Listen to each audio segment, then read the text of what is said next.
Welcome back to another LinuxGameCast weekly show that covers the latest Linux gaming news, reviews, how-tos, and most importantly, whatever the hell else we come up with. This week we're going to be talking about the Culling, because this went free to play, but hasn't really gone, pay to win. And you've heard of wine tricks. Prepare yourselves for Proton tricks. Yeah, it's a thing. Sounds horrible. Steam finally lets you see some nips, and given their stance on areolas, it's about time, and DXVK gets a new release, and they did what Warner Brothers didn't let Feral do. We discuss old games in Vulkan, or Vulkan in old games, and Blizzard bans people for using DXVK. Is anyone really surprised at this point? Ladies and gentlemen, boys and girls, I'm Old Man Vin, and joined every week by the man up north in Canada land where it's starting to get a little cool. That's the Waving Fool himself. And from Britannia, you know him, you love him. Hello. The original Porto gamer. A man of many names. Listen, as soon as that lawsuit goes through, yes, he will be the original Porto gamer. You mean the contract? And together with you at home, joining us live at Chat Realm Dynamic, helping us form that last, most special bit, known as Cocaine Voltron. Before we get started, we do like to see what's going on in each other's life organs. I haven't been doing much. I got a little experiment going on, because apparently things are just too smooth here at the studio. So on the separate boxes, Jordan is running on GNOME, and Pedro's running on KDE. So we're going to see what type of fuckery that entails this evening. What's up with you, J-Baby? Well, I'm embroiled in salary negotiations at work. That's going to be a fun little jam. And other than that, I've just been really enjoying Doom. It's really fun. Mm-hmm. I like it.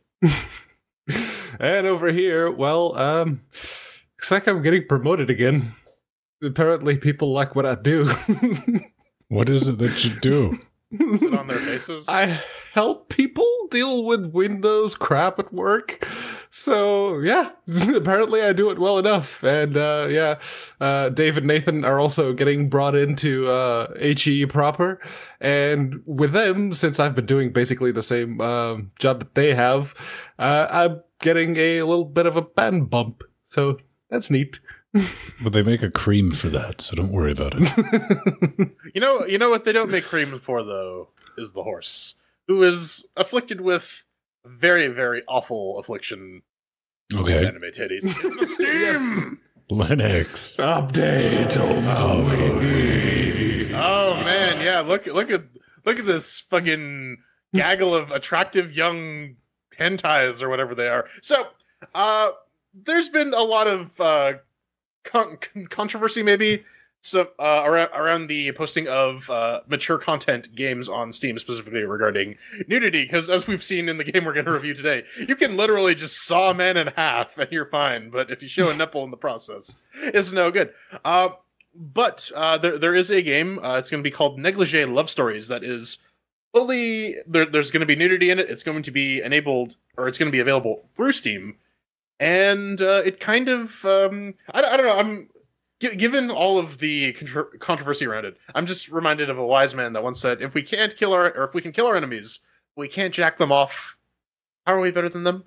It really does seem, though, that a lot of these rules are going to be based on whatever, whichever reviewer you get who's like assigned to your case, because if you're going to be submitting adult content, that's going to get flagged for manual review. So if you get like the puritanical guy at Steam, you're fucked. If you get like the guy who's like, yeah, I want to see some anime titties, then you're probably good. Or how much outrage you can generate based on your fan base or based on claims of censorship. Mm-hmm. As it stands, I got this earlier on because they've pushed out that change now to the main client.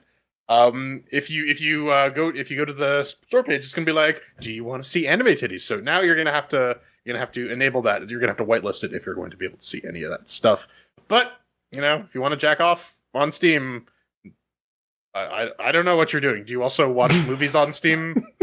Hey man, some people watch movies on Steam. I don't think anybody's really necessarily going to be able to manufacture anything resembling legitimate outrage over this. It's like, it's a thing, whatevs. Because it was already kind of there in the first place, thinly veiled under the guise of like, not really, but here, go download this patch. And it'll sort it for you. I mean, maybe, possibly, Pedro, like if you have a hatred boner for like poorly drawn and equally poorly written weeb shit like this, maybe like get it off Steam. Now, I did see on our Steam in on the Reddits, some dude in Turkey was like, yo, this is bad for me because if this goes live, like my government's going to ban Steam and I'm going to have to use a VPN just to get shut off Steam. Yeah, that is the issue. And Valve being hands-off, and they have been bending themselves backwards to try and be as hands-off as possible, that is going to have that nasty side effect. Countries with more strict laws on the kind of content that their people can see will have an issue with this. I mean, to be fair, it's kind of the same thing though. If you have any like GLBT content in your game, you're not going to be able to sell your game in countries where that shit is illegal, like Russia. Yes. So it's sort of lumped into that broader issue, and I don't really think it's Steam's fault, right? It's the government who is putting these restrictions in place. The government is clearly the ones to blame here. It's just that, people are the ones who end up getting the shaft, proverbial as it may be. I think it's a more literal shaft in this case. But anyways, wine tricks. Moving on, Proton Tricks, man, a simple wrapper that does wine tricks things for Proton-enabled games. It requires wine tricks, yo-dog. That's the thing. What is it? Well, that's what we just said, man. You plug in a Steam game ID, Proton prefix directory. This is wine tricks, man. What do you need? Python 3, wine tricks, and the Steam beta. Why, oh why would you want to go cocking around with this beautiful system that Valve's come up with, man? I mean, first of all, this is just a matter of time. This actually took longer than I thought it was going to. And I've definitely said one of the good things about Steam Play and its current implementation is it either works or it don't. And I think that is a very intelligent move. What this ultimately does, it's a good thing. Options, choices, this is brilliant. I don't have anything against this, but what this does is this is going to enable people to start bitching that their Proton's not working because they jack something up. And at that point, it's on them. and that's the thing. Valve has actually taken the correct approach here, because what they've done is, like, before you need to like download some patched exe for Doom if you wanted to play that under wine or whatever. They're going to the actual vendors of the core product here, like the game publishers, and saying, we're going to work with you to fix your shit so that this works on our compatibility layer. That's probably a better solution long term than trying to fuck around with infinite numbers of workarounds and creating a very inconsistent experience.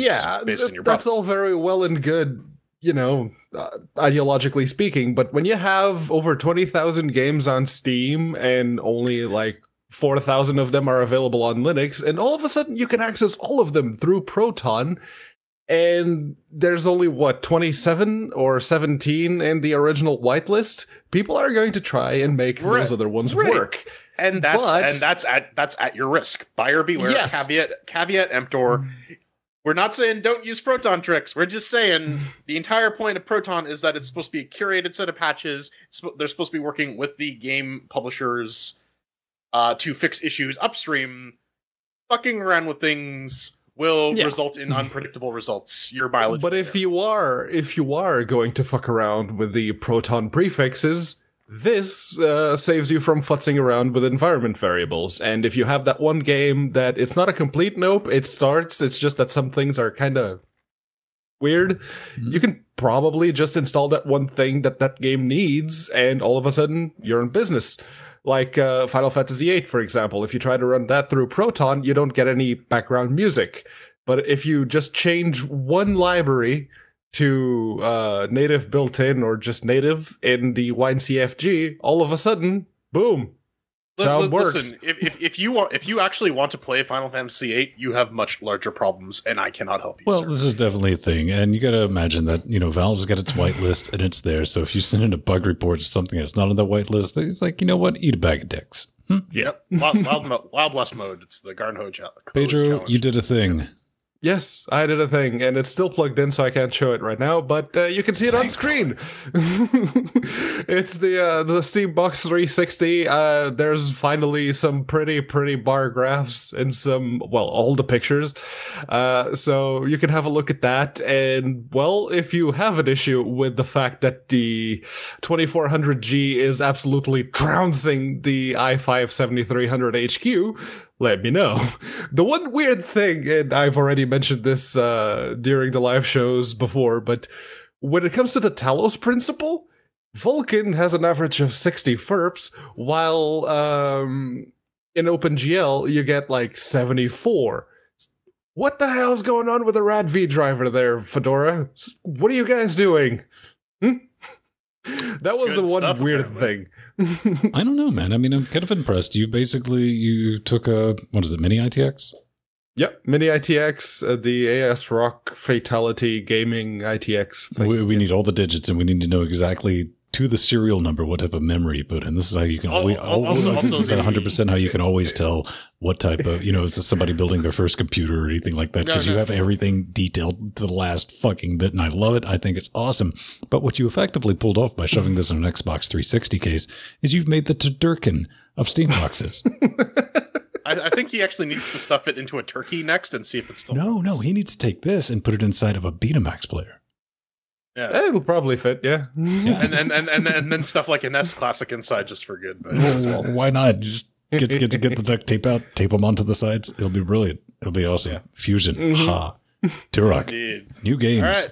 Game updates. Indeed. Let's get to that. So, the first is Turok, the new the new version is now available, update 6 for macOS and GNU/Linux. Okay, I got to be real here, man. I thought that said added crotch toggle option. I was like, oh, I got to go back and play Turok. Oh no, I got excited too. I want some crotch toggling.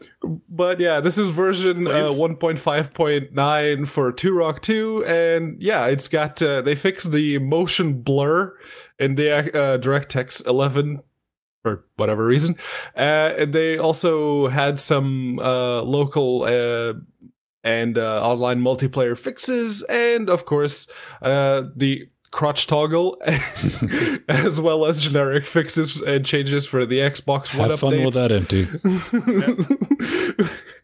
And the fix that was apparently affecting some people that would cause their save game to be corrupted and then deleted. So yeah, that's a good thing that it's fixed, because that's not a small game. No, there was a couple repository issues on launch. People were saying that they were getting missing executable, but that seems to have been resolved. IckyButts did it, you guys, even though we already kind of threw chairs at it, because I guess it was kind of not sort of in beta, whatever. I mean, it's Turok 2. If you didn't play it on the Nintendo 64, maybe don't spend $20 on it now. Maybe wait till. And one big takeaway from this is that I really hope that Night Dive Studios continue with their efforts and bring old games to the Linuxes, be it Iculus, Flibbity Jibbity Dib Dib Dib Babu. Well, a lot of this has to do with Ryan's Patreon, right? Because he's just like, he's basically going to Night Dive and be like, listen, man, I got funding now, so if you just want to give me some shit, I'll see what I can get working. Yeah. But speaking of IckyButts, indeed, another thing. More IckyButts coming in. This one is for Forsaken Remastered. We've talked about it. We in fact covered the tweet that IckyButts put out a while back saying that there's Vulkan now, and well, there it is. This is the update that brings Vulkan to Forsaken Remastered. And if you have had a chance to try it, let us know how it works, because I don't have the game, and I looked at the price and said, nope. That's quite honestly as far as I've ever gotten with this, because like 20, like no, that's not going to happen. Considering, we got Doom for 10. Yeah, just saying. Have you even played this, Jordan? Are you? I have not. I was not playing 6 DOF games. That was never really my jam. I mean, like, you can ask the question, like, why Vulkan for such an old game? I guess it's a little more forward-looking than, say, like, an OpenGL port. It's going to be a little easier to maintain over time. This is absolutely true. You can port it to Android. I mean, why not? Yep. I mean, this thing would genuinely run on a calculator. It's like, I enjoy the fact that something is getting the Vulkan treatment, old as this is. But, it's the equivalent of like slapping a Vulkan render on XBill. So keep that in mind. You can do 2D in Vulkan now. It's a thing. I don't mind old games. Here's what I'd like to see. Here's what I'd like to see: a Vulkan render for a Goat Simulator.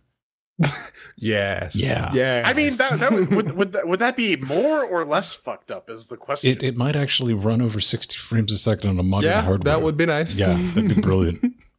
No, because you see, Goat Simulator is all about the jank, and now that you're writing the driver yourself, you can introduce lower level jank specifically to fuck with your players, which is I think is the real approach they should go with if they ever do a Vulkan port of Goat Simulator. Actually rotating the screen. Yeah. It's the thing. All right. Check it out. A couple of new things. The free has come to the Culling, and I said that correctly. You might have remembered the studio. They released a sequel to the Culling, which is basically a shittier version of PUBG. But part 2 ate all the dog penises, man. I mean, it was horrible. It was bad. Nobody was playing it. To their credit, they tapped the brakes on it, and they're like, yo, you know what? We fucked up. So let's go back to the original Culling, which had some things that made it unique. I don't know what those things are. At the end of the day, this is a battle royale game, and it's available for free. It's not in early access, and you can try it as a 2.1 gig download. We might be playing some of it this upcoming Friday. I'm not against it. It's completely free to play. I don't know if it's pay to win. It looks like it's cosmetic. They got some loot crates and stuff like that that drop at random variables. I opened it up, took the Pepsi challenge with a 980. It's getting about 60 FERPs on high. So it's got that going. That's good. Yeah. Yeah, that's better than the paid version. We got to try the Battle Royale. Yeah, Pedro, you had an interesting tell. You didn't get the free version. Yeah, I didn't get the free version because I had the paid version. It's when they shelved version 2, I went to my Steam wish list. It's like, oh yeah, the Culling is still there, and they said that they're going to improve on it. So it's like, I'll spend the £10 or whatever it was. I'll spend the £10 on it, and now it's free to play. Listen, at least you didn't buy a 1080 2 weeks before. This is true. This is true. And to answer Maddie, like 2 days ago, they were having like 1,000 concurrent players. So, okay, that's 3 zeros. That is, man. Yeah. No huge memories or manatees, but we got huge enemies. We got giant enemy crabs.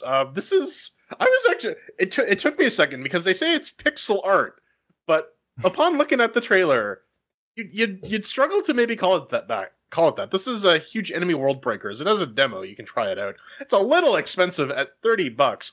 It really does look good as like a Gradius style shoot 'em up. Very, very, very pretty looking, and I think that's really all it has to go for it. And yeah, $33 Canadian is super expensive for a Gradius clone, no matter how pretty it actually is. Single player only. They have a leaderboard, so it's probably going to be a relatively short game, and people are going to be jockeying for the high scores. And other than that, it's like any other bullet hell you have played. Indeed. I got to say this, though. I think a lot of people kind of had that initial recoil, and I was like, God, this looks holy hell when they got to the price. And I think that kind of speaks, because if you look for all reviews, no user reviews. And this came out on September the 7th. Yeah, it's already been out for a couple of days, a week, basically. And it's, the boss fights look great. I was looking through the trailers like, wow, okay, those are some really good-looking boss fights. Neat. And then I looked at the price and said, you can keep those boss fights. No. I downloaded the demo. I decided I'm going to try it out and see what it's all about. It's like, this is like the $5 milkshake, right? It's like, all right, if you can blow me away, I'll give you $30 for it. And no, not really. I mean, it's your standard side-scrolling pew, pew, pew. As Jordan said, yeah, it looks nice. But with the Steam controller, like the menu's jacked. That was an exercise in futility. It's like, no, once you get in the game, you can play. If you're old, like I am, or maybe you're a kid that likes like the retro hipster bullshit these days, there was a game on Genesis that basically has the same mechanic as this game's going for, called Hellfire, that I totes didn't buy because I was a fucking child and I wanted a game with hell on the cover. That sounds about right. Yeah. So let's talk about our choice in Linux distributions. Raised is out. It came out on the 14th of September. It's on sale, 10% off until the next week. And it's it's a nice looking sort of pseudo cell shaded infinite runner. Where are my notes? I mean, so yeah, I mean, it's basically that you want to go fast, you want to get the best time in these running courses, and I mean, it's not really my cup of tea, but I'm sure there's obsessive compulsive sorts who would absolutely love something like this, and it's reasonably priced at about $10. Now, the one thing that stood out to me personally was if you scroll down to the system requirements, they're like, "Yo, man, you want to play this on Linux? You got to install that Fedora 28." I've proven this. You get a thumbs up. I will say check this game out solely because this was apparently developed and published for Fedora. Yeah, no, that was surprising to see. And well, I shot the developers an email, and they shot 3 keys back, so we may be throwing chairs at it very soon. The developer also said, it's like, yeah, you can play this game with a mouse and keyboard, but you should really play it with the controller. So I'm kind of curious to see just well, it's a third-person runner. Yeah, it's a platformer, so you probably do want to play with the controller. That seems like a reasonable leap. Anyways, it could definitely be a thing. I mean, what we need to do is just get a nice picture of just a Nintendo Power Pad and email them back, be like, challenge accepted. While holding your Sega Saturn the Dreamcast fishing rod, yeah. Right. with like the tower of power in the background. Indeed. Drones, that's what the kids are playing with these days. Yeah, and if you're too poor to afford an actual drone, maybe you can afford like $20 on Steam for Liftoff, FPV drone racing. So yes, they claim a first-person drone racing type game, which they also give you the option if you want to play in a third-person camera. But I was looking, that trailer right there, and it's like, oh, yeah, no, in first person, that looks like a one-way ticket to Barfsville. But maybe I'm wrong. Maybe they did it really well and it doesn't actually cause people to just hurl at the nearest wall. Why would people... This is how people race, man, with like the headsets. I've watched them. It's like, oh, I want to do that. And it's like, but I wouldn't race. I would be attacking people. Like, do not run. Bicycle. We are your friends. Like, then why do you have knives attached to it? Reasons. No, it does have multiplayer. So what kind of popped into my brain is I kind of want to see like a Rocket League mode for this, where like it's maybe volleyball or something. You try to boop the ball in first person. Yeah. It's... What is this? 17? All right, it's currently 10% off. Like $20. Maybe. I mean, this has the potential to be a fuck around game. Yes. Yeah. Reasonable system requirements. I mean, and the game doesn't look terrible. No. So yeah, just. I am curious about their storage requirements. Minimum is 4, recommended 7. I don't know how that works, but that's the thing. Drone DLC, Steam Workshop shit. I don't know. Oh, you know what? They have a level editor, so maybe if you're gonna like make levels, you want to budget the extra storage. It does look like on the additional notes. So like, hey man, just play this with one monitor. Play it on your Vive. Got it. Indeed. Yep. All right. Coming up next, oh my god, there's a new version of Vulkan out. We're all gonna die. And also, we're gonna talk about Blizzard and why they suck and you shouldn't give them money. Stick around as we get down with the cash. No, run for your lives. I did that one before, but, you know, before we get to the news proper, let's whore ourselves out. And no, I've did that one too. God damn it, I'm out of ideas. Jordan. Plage Marizzo strikes again, but he's... listen, he's plagiarizing himself. Hey man, I expect nothing less from the original Porto gamer. Yes, absolutely. Well, you can continue to fund our original content, LGC original content, by heading over to LinuxGameCast.com, click the support the show button, and maybe click in on some of the fascinating links that are available there. Terribly mysterious. Yeah, so some of them will let you buy things and give us money. Some of them will let you just give us money directly. Other things might win you a bite-sized Snickers. You never know. You got to click them all to find out. You should totally do it. And of course, you can always head on over to patreon.com/LinuxGameCast, where lots of cool stuff happens. Like people give us money and then we give them cool stuff like Discord access.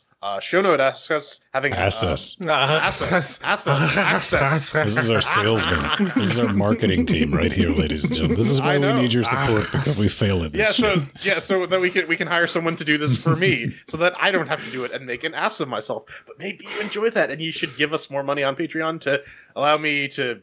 I don't know. No one needs more, Jordan. Anyways, we got to thank all the lovely people who are giving us money through Patreon. It helps pay for the hosting. It helps pay for equipment and shipping stuff to and fro. We got to thank all the people on Frank's Fuckwall. They're fuck buddies, because we couldn't do a lot without the hardware that they sent as well. Look how serious he is when he's saying this.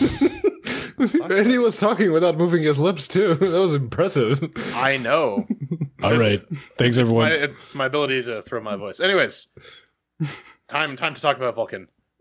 Specifically, the new Vulkan drivers from NVIDIA. This is 354, not 05, or 396, Making up numbers. Listen, man. At least I can't be original like the Porto gamer over here. I don't plagiarize. I just make things up. It's available for your consumption if you're a developer who is looking to add Vulkan 1.1 support to your application. You probably want to check these out because it adds the new extensions such as the VKHR Vulkan memory model, which got a nice little write-up in our Linux this week, as well as Vulkan EXT inline uniform block. Yven, you were saying that you saw some performance improvements as well in the Doom. I didn't.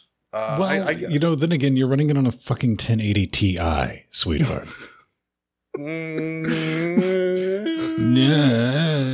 Hey, man. No, they did add some things that even, what was his name? Pierre Luc. Yeah,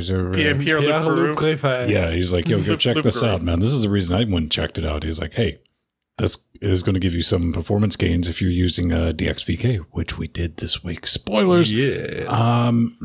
So I tried it out.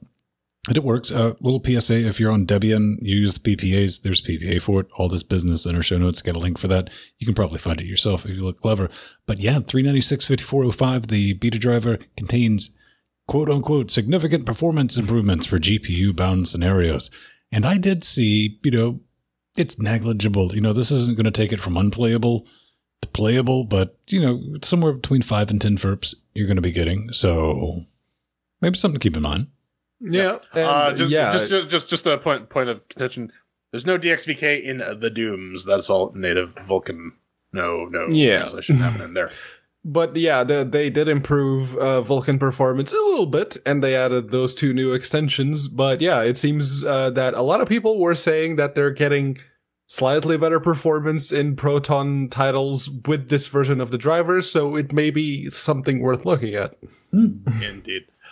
So, speaking of that memory model, then you're going to tell us all about the internals of Vulkan, aren't you? Check it out, man. Vulkan has just become the world's first graphic API with a formal memory model. So, what is a memory model? And why should I care? ? Followed by a wall of fucking text. That's about as far as I got with it, because I'm going to be honest with you, man. Like umbrellas, I'm not entirely sure how it works, but I shall reap the benefits regardless. Yay. Yeah. Yeah, I mean, really, what's happening here is they've defined this is how Vulkan interacts with memory, and so if you're going to be writing low-level code, this is very, very helpful because then you have predictable information about where things will be loaded into memory, etc., etc. So this is a good thing. It's going to be coming with Vulkan 1.1. I think really this more affects people like the Dolphin Project who are doing crazy shit like emulating entire video cards in Vulkan. You're not going to see too much in the way of performance improvements, but it's good to have a formally defined memory model so that everyone is working off the same page. Yeah, and especially for developers who are currently using C++11, which was, according to them, the first version of C++ to include a model definition execution on CPUs, well, now you can do it on the GPU too. So not just if you're doing some weird stuff like the Dolphin crew is, but say you're doing some GPU compute and it's relying heavily on C++ code. This may be a thing that helps you. We don't know. It's neat, but hey, DXVK, it's got some updates. It has. Oh my god, it's such a Vulkan heavy. It's the Vulkan Linux update of the week, man. Not 7.2 is out. It came out yesterday. The big things here are they've added a couple configuration options. You can now hard code the max tessellation factor. You can force disable anisotropic filtering. God damn it, I can't read. You can override the number of swap chain back buffers, and you can just straight up say no vsync for you. Come back 1 year. Come back later. Also, the other cool thing is apparently now Arkham Knight won't crash, so you can finally play this on Linux, you guys. This was something I've noticed that, Strider's been like in Discord and is like, this is a bug, this is a known bug. When you go into detective mode, it's like, fuck you. And that's been fixed. Yep. So. And yeah, no, the one game that jumped out at me from the list, outside of Shadow of the Tomb Raider, obviously, was Dragon Quest 11. Apparently that's using Unreal Engine 4, and we don't have a Linux version of it. What the hell? Apparently, if you like JRPGs, it's also very good. That's not on. That could be a thing, man. Definitely talking about. I've seen some people, even with this version, they've been testing the latest and greatest of the Tomb Raiders with it, and I mean, it runs with Proton, but it's kind of chunky. So the race is on. Do we get sorry, go on. Do we get a performant version of that running with Proton before we get a port from Feral? Oh yeah, I was gonna say by the time Feral parts out their port, what will be the performance delta? Mm-hmm. That's gonna be the interesting thing. Anyways, up next we got wine. The thing that brings the magic to the XVK, or at least that lets the XVK do its magic, it's wine, and they have a maintenance release for the stable version. This is version 303. And it has, it's basically what a maintenance release does. Just a bunch of bug fixes backported to the stable version. They finally fixed 4.4.1, Empire of the Ants, French version, less four moles. Game crashed. Come on. Yeah. I do love that there's a fix in here for Sigwin, because apparently they're still supporting Sigwin on wine. And there's a fix for PowerShell 6, and there's... Seriously, the wine people are absolutely insane, and I love them. But yeah, no, this is just a little wrap-up of all the bug fixes that have been introduced with the more recent versions, bringing those back to the stable version, and that's good. Apparently there's invalid behavior if you go to the C drive and echo haha, or you just go to the C drive and then put it in the background and go to haha. I don't understand what that's about. I'm sure people who actively use the batch commands in Windows can tell me. I definitely saw a thing in there for iTunes, which I don't know. Do people still use that? A, B, is there a version made in the last half decade that works under Linux? Listen, I just have a strict moratorium on iTunes because I can't use it to make nuclear or biological weapons. You say that about everything. Blizzard. Oh yeah, Blizzard are at it again. So, earlier on Reddit, there was a bit of a thread that said, I got banned from Overwatch because I was using the XVK and this and that. And my reaction to that, and this surprises you how, but then, of course, Jason Evangelio from Forbes picked up on the news and made a post about it and got in touch with Blizzard PR, and all of a sudden, everyone who got banned got unbanned. So, yeah, this is just another instance of Blizzard banning people for using wine. In this case, the XVK specifically.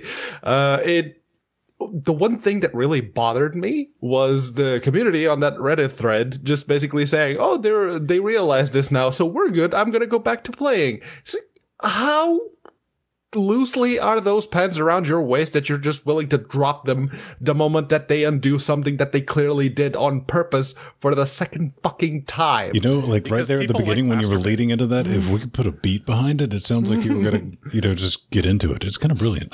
Hey, I agree with you, man. I've seen some people out there complaining that, what's his name? Damn it. Jason? Is it Jason? Alex? Yeah, Jason. Jason Evangelio. Jason Statham? Yes, Jason Statham is his new role at Forbes. Well, he was like, oh man, he's a freelance writer. He's only talking about Linux because it's getting clicks. You know what? Good.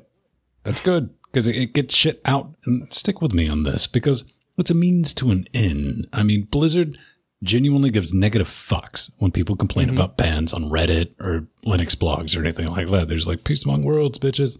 Double so when any complaints are on Reddit or anything like that, and it happens to rhyme with Linux or wine. However, the beautiful thing about this is Blizzard actually has to address some shit. If it shows up on fuck mothering Forbes, it doesn't matter who wrote it or why they wrote it. It's on fucking Forbes. Somebody's going to go, whoa, wait a minute. Maybe we need to sort this. So, means to an end. I'm glad that got some coverage, and I'm glad that Blizzard had to go, fuck. All right. I'm just glad that it didn't take them a year to unban everyone like they did with Diablo 3, because I remember going through that. It's like, oh, no. It's not the warden. The warden's working fine. Those people were actually cheating. And then a year later, oh, no, there was a bug. We've unbanned everyone now. There is probably some truth to this, though. I heard a lot of people, read a lot of people who said that they do their bans in like cycles. So you very well could have done something else to get your ass legitimately banned. And then they were like, oh, no, this was a thing we were doing. You know, this was a Vulkan issue or something like that. How many years ago was the Diablo 3 thing? Like 2 or 3 years now? Yeah. Yeah, so I'm curious when the next this sort of story is going to cycle around. Are we going to still be 2-3 years out? Or is it going to be 6 months? We'll never know.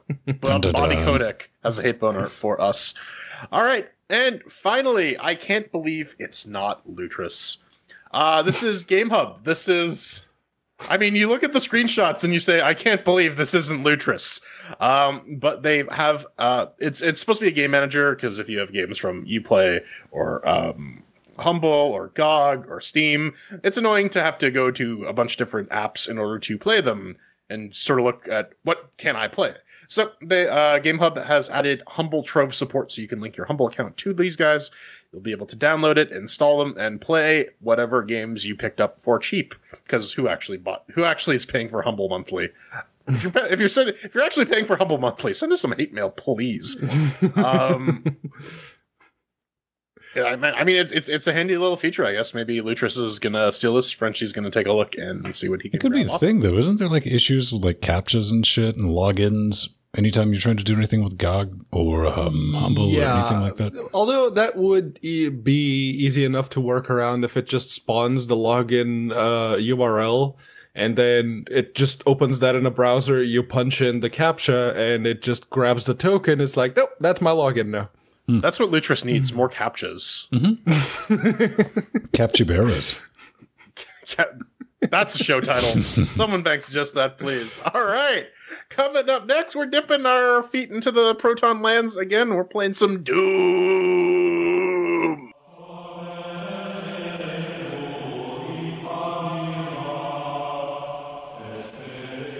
Oh my god, it's on fire, hellfire. This is a Chairquisition. This is where we take a game and we pee in its eye. I don't know. No, we talk about it.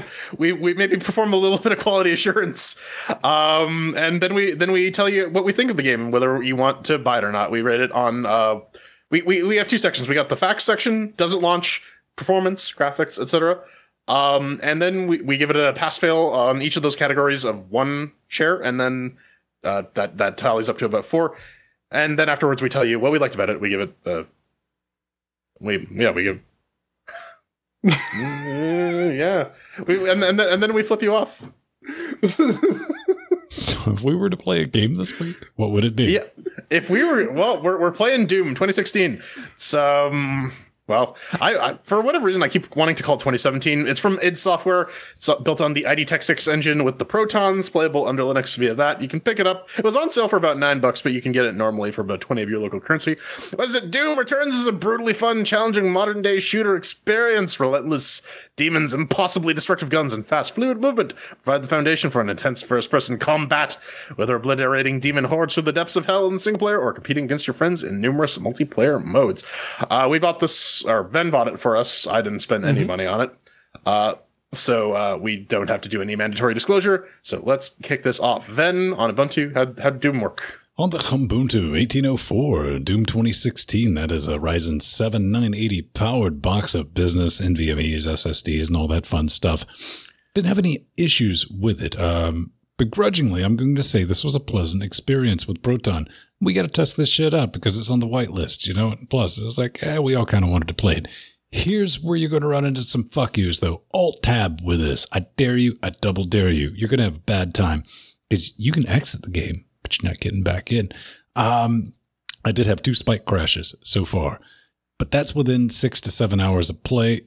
They were abrupt. It's like old Rocket League spike crashes, like, boom, surprise desktop. That was a thing.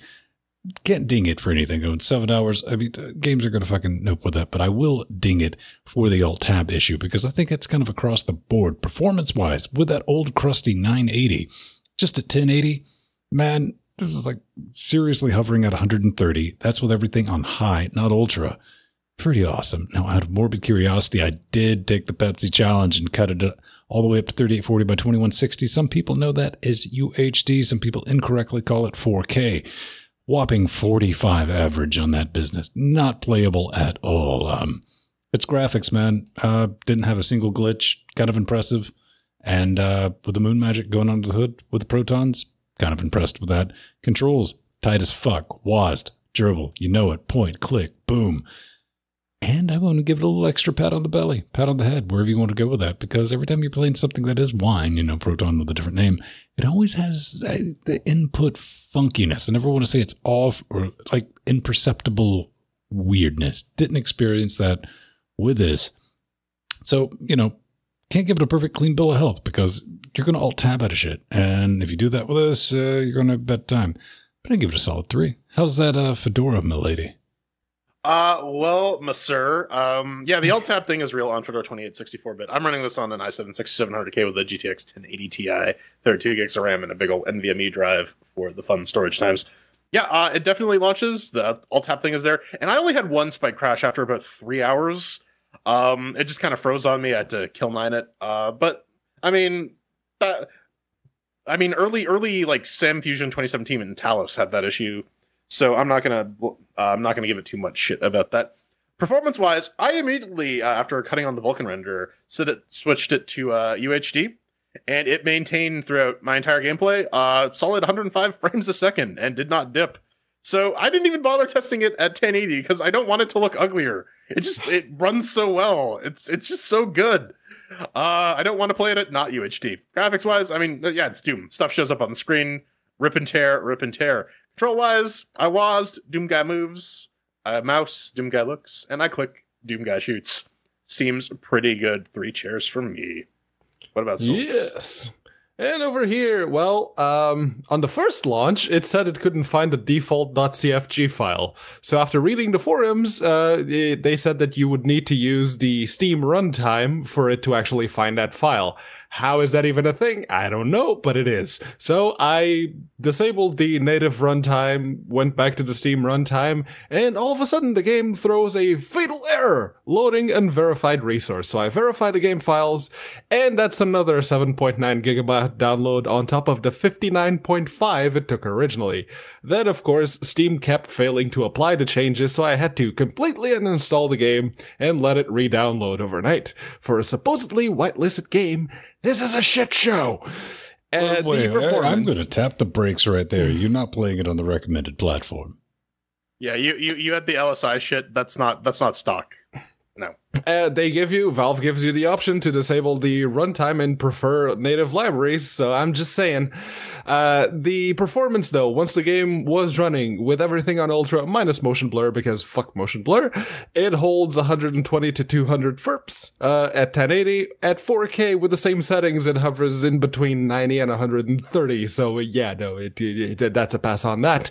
The graphics, I've seen some god-awful motion blur, but never one that has 2 different levels for low, medium, and high in 2 separate parts of the menu, and they all look bad. So bad it made my eyes hurt. So off is where it is and where it should be, and thankfully they give you that option so it doesn't get ding the chair there. And the controls, yeah, no, those were fine. So 3 chairs for me. All right, well that's it. Don't play it on Solus, ladies and gentlemen. And fun-wise, Ven, did you have a fun time playing Mr. Angry Shooty Pants? Motherfucker, you know we had a good time playing this. Because why? Doom? This is a brilliant fucking game. It's flying spaghetti monster damn addictive. 6 hours of squee from me. For 9 wet, sticky American caches. Motherfucker, pay F to... Well, press F to pay respects or smash zombie demon motherfuckers and tear them apart. God, that's so fun to do. I even like the mini games in this where you like do shit to get extra runes and power up.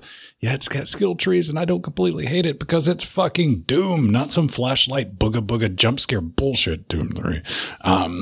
But it's like old school Doom, only turned to like 14. It's got enough story that kept me interested. Gory glory kills, man. Nice touch. I like that. I thought they would get old. They didn't get old. It does take a moment to kind of recalibrate when you go into the corridors and all that, doing a little strategizing and all that, and you walk in to basically a Quake 3 arena where you're getting fucking swarmed. You got to get your brainmates back into that Q3 arena mode to take care of that business. As I said, it does have a basic skill tree and weapons upgrade system. And speaking of weapons, yeah, that's right. All of your old favorites are back, and the game does a nice job of kind of doling them out at a proper pace. You're like, I remember that. I remember that. Oh, I'm going to go fuck, you want to go. It encourages you when you get it. You're like, oh, I can't wait to fuck something up with new weapon X, including the BFG, the big freaking gun, big fucking gun, however you want to say it. Actually getting that gun out is a bit of an experience, and it took me longer than anticipated. I might have had to look at a YouTube video because I'm not a clever man, but I finally got it. I was happy. The chainsaw makes a return, but it has been reduced to a fuck it button that basically turns baddies into a weapon and ammo spitting piñata. It's still fun to play with. Your background music, modern take on the classic riffs, and they kick in at the appropriate times. No complaints whatsoever. You can even say maybe I'm kind of jamming out to it. It's definitely a thing. At the end of the day, take that shot. Doom 2016 is one thing. It's a fucking blast. That's what it is, kids. However, in closing, I do need to say, P.S. the Shield guys can eat a bag of dicks twice. For fuck mother. Cheers. Yeah, I mean, I always joke about us needing more shooters on Linux, but here's the thing. If we can get, like, shooters on Linux consistently like this, I say bring them on. And Yep. let's be real here. Everyone sucked this game's dick last year and the year before. Everyone knows that it's great. It's awesome sauce. It's Doom. It's back. It's as good as it's ever been. And you know what? To be fair, that's been very well deserved. I love this death animation where he gives you like he does the Terminator. Yeah, thumbs up. Oh, so good. Yeah, but that's the thing. Like this game is very lovingly constructed. There's lots of the maps are huge. There's little secrets. There's unlockables. There's mini games. There's definitely a lot of stuff to do, and the meat of the gameplay is fantastic as well. Murdering shit feels amazing.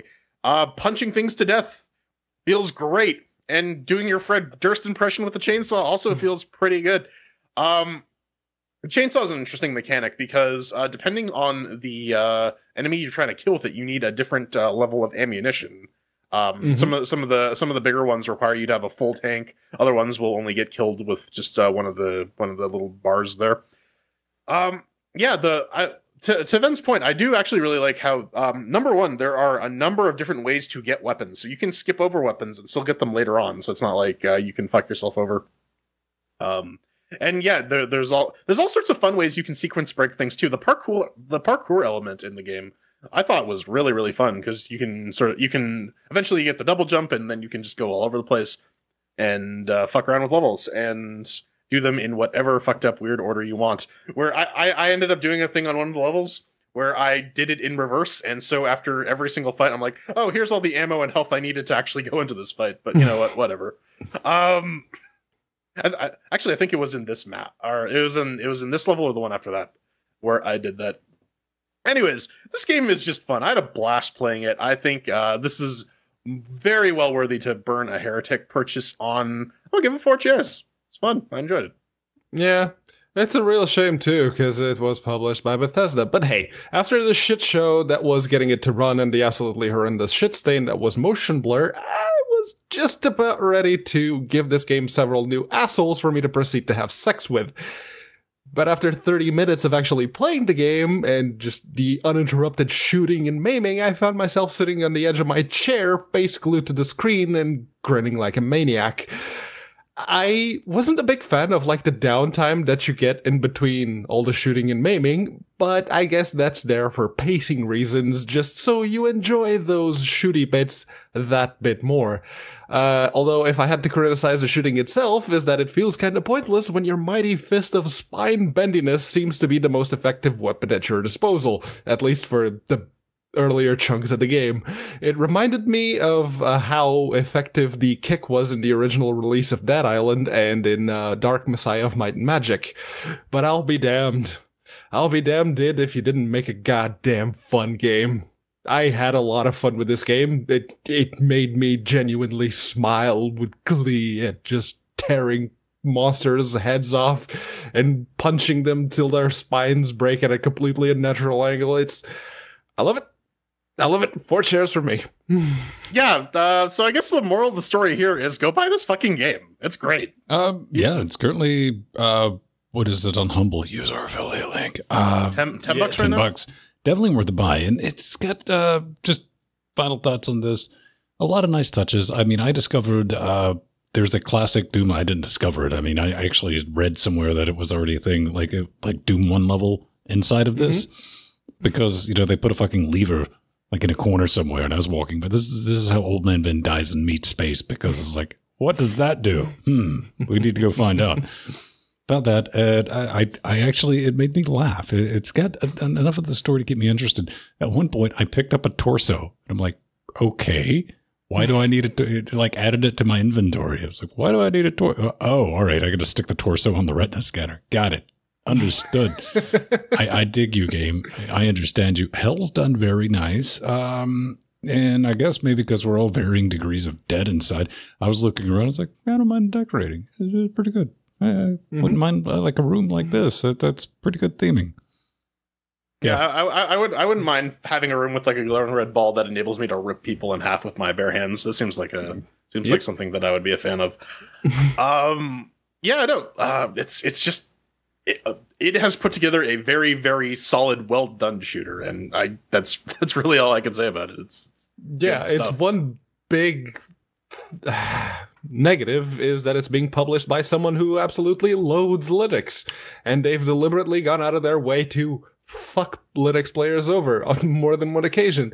So, yeah. Here's one thing I want to say in closing, though. Just go ahead, Jordan.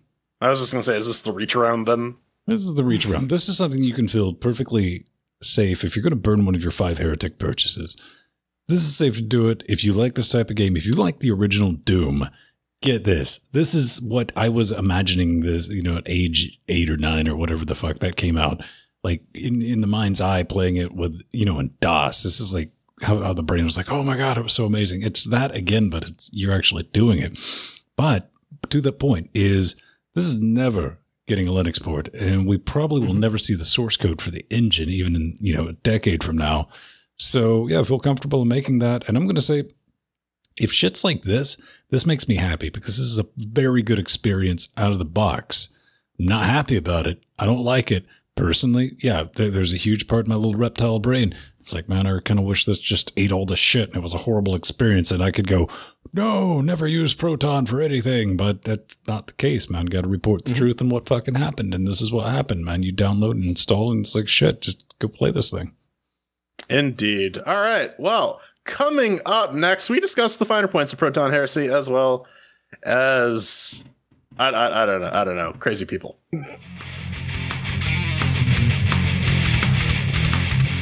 It's about time we get some hot mails with the hate mails. Wait, no, the other way around. Whatever the case, it's the end of the show, and it's the time that we take the time. Wow, I'm really sucking at this tonight. To address your bits of hate mail that you sent over the week. If you'd like to send us some hate mail, you know how to do it. LinuxGameCast.com. Fill out the form. Make sure to pick LGC Weekly on the little choosy box. That's it. Oh, yeah, there's the CAPTCHA. But unless Google decides to ask you to trade their AI, it's fine. So, this week, what do we have? We have Artherin, who submitted a bit of hate mail just today. And he says, hello, you Steam Horse fornicators. Status of the Crazy Justice, fuck this game. They promised Vulkan build. They did. They promised fixing broken shaders. Now they're silent since they put out the announcements. Lesson learned, never pre-order. Even if they have shown working demo. Yours truly, Artherin. Yeah, never pre-order. You should know this by now. You got to pre-order, man. They might run out of data bits. Yeah. I mean, AT&T wants you to believe that. Huh? All ISPs want you to believe that. Bandwidth's an actual thing that comes in buckets that we have to dole out. We were talking in the pre super shows, and go back and listen to that, about Crazy Justice, because, last week I was like, okay, I thought you guys just ate dog shit and abandoned this game. But earlier last week, wicked early last week, they're like, hey, man, Linux version is going to get a Vulkan render and some other shit. And it's like in 2 more days, and it's coming out. Radio silence since then, 100%. Yep. And I was like, that's a damn shame. So are you guys? It has been 10 days. Ooh, all the days.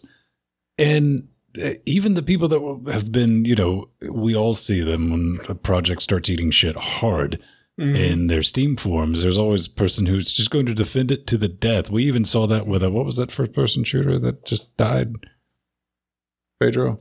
First Unreal Engine 4 game we had on Steam for Linux. Not Interstellar Marines. The other one. Storm United. That was it. Yes. There were people, there are probably still people, there's got to be at least one in their forums, even though they've said, we've completely abandoned the game. They're like, no, the game's coming any day, guys. Those people for Crazy Justice are starting to turn. They're like, oh, man, I feel like I want to get my money back, apparently in their Discord. That's what a lot of people are just like, yo, give us our money back. And, cross your finger organs. I mean, we would like to have more of this, but even though this is basically just copy pasta of Fortnite. Yeah. Yeah, no, it would be, and it would be a great precedent to set for Fig games. You get your game funded on Fig, and if it's, if it shows up on Steam, people will go, oh, so that has good pedigree behind it. This is not setting a good precedent. This is setting, so Fig games are about exactly the exact same shit show that we get out of Kickstarter. Cool. Interesting point, because we were talking a couple years ago, back when that whole Fig non-controlling share thing came out. I think I would be even more pissed if I had influencing shares and I was getting shit delivery. So that's maybe some salve to this. I don't know. Up next, we got Protons. This is from Chibsy. They say, just wanted to say, excellent point from Ven on a button to switch between native and Proton. Perfect example. Ticket to Ride. Runs great under wine. Can play with others. The Linux port is the worst case of we hit export. Good luck and good night I've encountered. It crashes a lot. Actually, specifically for Ticket to Ride, and we talked about this a while ago. They killed the Linux port. They basically said, we're going to stop updating it. We're no longer supporting it. If you buy the game, can download it. If you already have it, you can keep it. But you're on your own, man. We don't want any of this shit. But the Steam build, the Linux build, is still on Steam, so if you are on Linux and you get the game, you don't get the option to pick between the Protons or the busted native port. Yeah. So that needs to change. And this is exactly what we were talking about when we were covering that story last week. We were saying, there are a lot of cases where developers have put out a subpar Linux version and then just sort of left us out to dry. And now with Proton, there's a way to play it, but you don't necessarily want to have to register for a new Steam account to play one game. Right. Yeah. And you don't want to have to install Steam through Wine and Wine Bottle or through Lutris. Nothing against Lutris at all. I'm just saying it's like it's extra steps. Right. Yeah. I mean, one of the things that makes Proton appealing is not that it's necessarily, it's improving. They've made some Proton-specific improvements with Wine and DXVK and all that. But the main selling point is, it's just a play button right there. There's no extra friction between you and playing that game, and Steam likes that because that reduces the friction of them getting more money from you. Indeed. So that's good. That's the thing. It's kind of brilliant because I think on that bombshell, if I can do it right. Oh, yeah. Let's hit the microphone. Fuck it. Ladies and gentlemen, boys and girls, thanks for watching us live. If you do that, most of you are listening. If you ever want to come hang out with us visually, we do this live stream. We also have a YouTube channel, apparently. I don't know. I think 2 or 3 people have found it. 9:30 Eastern Standard Moon Time. It is a thing. If you want to get in touch with me, I'm Vin Stone at Vin Stone on Twitter, plus Vin Stone. Just type in Vin Stone and hashtag Vin Stone. I'm Jordan Svung. I'm consistently blowing air horns into microphones to attempt to deafen Ven Stone. You can find me trying to do that at Burning Fool on Twitter, or plus Jordan Svung on Google+. I too blow air funds, but we're not here to talk about that. I'm here to say that my name is Pedro Mateos. You can find me at Unaccounted For on Twitter, or plus Pedro Mateos on Google+. The button's not working. There, now the button's working. I was about to hit the microphone again. No, I like your face. I don't want to cover it with credits. Look at it. It's Look, so it's pretty. frozen and everything. Boop. You kiss. Love you, poop. No, it's horrifying. Oh, man. Hey, that was reasonably tight-ish. Yeah. We're a little. There's like I think plus like 3 to 4 minutes on the taco clock. That's not bad. Yeah. We're out before midnight. Oh shit! Fuck. We got to re-record the entire show now. There we go. Oh, damn it. None of the recordings. Yeah, the hard drives. Just, nope. You know, we got through the whole show without saying anything positive about it. Come on. It's like, oh, I'm sorry, everyone. You're going to have a severely degrade. Not really. Actually, our live stream video and audio is not bad. I mean, in a pinch, we could use it. The real Pedro Mateus. Oh, shit. Frank's on the ceiling. Frank's in space. Spider Frank. That's just insane, the number of people that keep giving us stuff. I know. Dance monkeys, dance. Hey, we try to dance for a dinner. Thanks for everyone for letting us do it, though, because yeah, we wouldn't be able to do it at this fucking level without your support. That does mean a lot to us. Indeed. Like 12 now inches I can worth. finally take off my shirt. No. Dad, if I everyone, we love you. Bye. Bye. 5 dudes.